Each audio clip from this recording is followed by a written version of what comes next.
ว่าเหมือนดังฟ้ากับดาวแต่ความจริงสองเฮาเหินห่างเป็นพันปีแสนมีบางสิ่งกันกลางมีบางอย่างแยกแบ่งยิ่งฝืนก็ยิ่งอ่อนแรงสุดท้ายก็ต้องปล่อยวางหากนั้นยังงดงามเป็นต่างเพียงเฮาสองคนอย่าโทษฟ้าโทษฝนอย่าโทษวันเวลาในระหว่างสองเฮาคำว่าฮักเท่ากับปัญหาอย่าฝืนให้เสียเวลาปล่อยให้โศกชะตาพาไป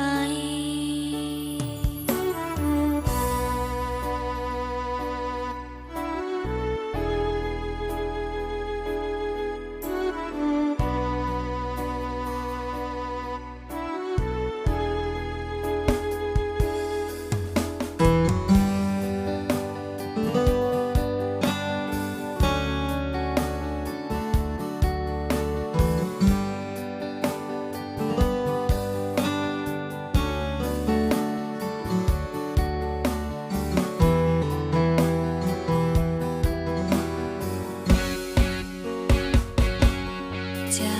กนี้ต้องเหมือนอยู่คนละโลกกันทั้งที่เฮาสองห่างกันแต่เพียงเอื้อมมืออยากไขว่คว้าเหนี่ยวโน้มถ่วงดึงเจ้าคืนมาแต่เจ้าเหมือนดังสายลมผ่านให้รู้สึกดีแล้วจากไป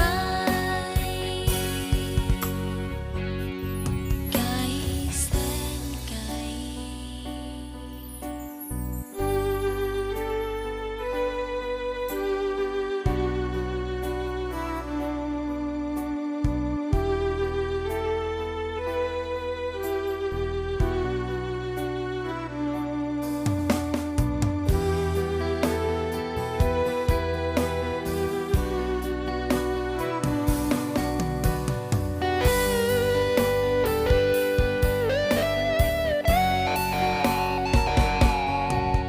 ไว้จะคอ